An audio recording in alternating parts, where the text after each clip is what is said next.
Right now, we're at 339 Leland Avenue, where police say a man was shot in the leg. A canine is out tracking for the suspect. We're here in Miami Township, where the Firefighters Union are expressing their concerns on whether to merge with the Miamisburg Department, even though it would save the city money.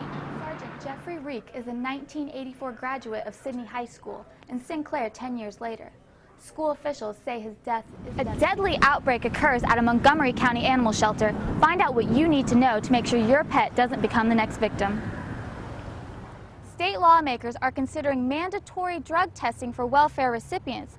This has a lot of people here at the job center upset. Sergeant Reek was living in Franklin County. He leaves behind a 15-year-old son.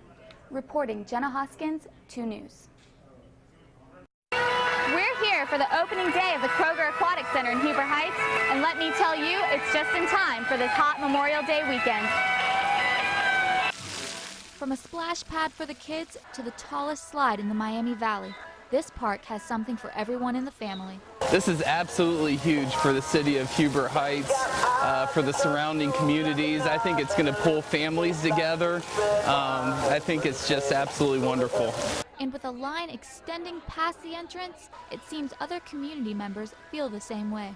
10 months ago, when we decided to build this building, I told everybody that Memorial Day is traditionally cool in Ohio, so I didn't think we'd have too big a line at all. And then all of a sudden, the weatherman on your channel told me it was going to be 95 today, and I knew then we were in trouble. The weather certainly brought in a huge crowd, with the executive director of the YMCA expecting a couple thousand people just today. And with temperatures reaching the mid-90s, walking rather than running around the pool isn't the only safety precaution that residents should take. We're going to do our best to wear sunscreen all day and drink lots of water. The folks at the Y have already been going around and telling everyone stay hydrated, so we're going to do our best with that. Along with safety precautions, staff members ask for your understanding during the opening process. The biggest thing that we would ask for from everybody is just patience and understanding that this is new, it's exciting, but it is going to take a little time to enter today. And residents have a lot to be excited for while soaking up some sun and staying cool this summer, with affordable entry and a highway nearby for easy access to the park. Reporting Channel 2 News, Jenna Hoskins.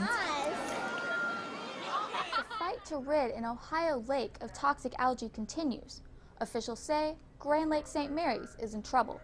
Right now the crappie fishing is phenomenal, some of the best we've seen in many, many years. Blue-green algae is still a problem at Grand Lake St. Mary's. The algae can be deadly to humans and wildlife. It's kind of scary, really. Officials say the runoff from farms on the watershed are allowing the algae to thrive. The whole idea here is to remove as much phosphorus as we can from the lake, because the phosphorus is the food source to the algae. But director at Grand Lake St. Mary's, Brian Miller, says an abnormally warm March and April has helped the algae to spread. Algae is just like any other living organism. I mean, it needs heat, it needs the right conditions. The state is currently working with DNR and EPA to help treat this problem. Officials say the lake has many sources feeding water into it, which can cause it to be more difficult to control algae problems. Reporting Channel 2 News, Jenna Hoskins. What began as a theft investigation quickly turned into a $16,000 drug bust in Dayton, leaving one person in custody. The investigation began in the parking lot of an apartment complex in the 2400 block of Wyoming Street after police were called to investigate a possible theft.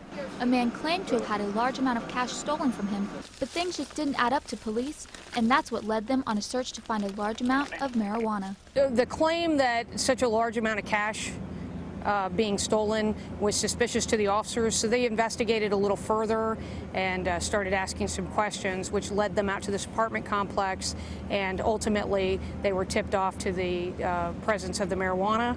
Officials say about 1.5 pounds of marijuana, valued at approximately $16,000, was transported from California to Dayton in an attempt to sell it.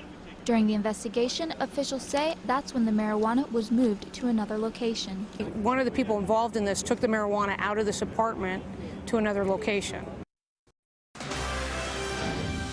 From WDTN, the station on your side, this is 2 News at 6. Dayton police need your help after a local drugstore is robbed at gunpoint. To see a situation where 3 young lives could have been swept away at a moment, it's scary. the hard lesson these teens were forced to learn on the fly. But first at 6, remembering a woman brutally murdered. Good evening, I'm Jenna Hoskins. The family of a woman killed inside her Urbana apartment. Police need your help to find the men whose desire for a drink almost turned deadly. Officials say 3 people were shot in the 1100 block of Grafton Avenue just before 10 last night. The nation's new employment numbers are playing a big role in who may sit in the Oval Office. Some strawberry lovers are licking their lips as the Troy Strawberry Festival wraps up. Thousands crowded Main Street for the Berry Delicious Festival this weekend. A couple of Crime Stopper alerts to pass along to you tonight. Police need your help finding 2 shooting suspects. Officials tell 2 News a man was shot in the upper chest 5 or 6 times outside of Club 22. Police say the suspect from California will be charged in Ohio and is facing charges for trafficking marijuana and falsifying a police report. Reporting Channel 2 News, Jenna Hoskins.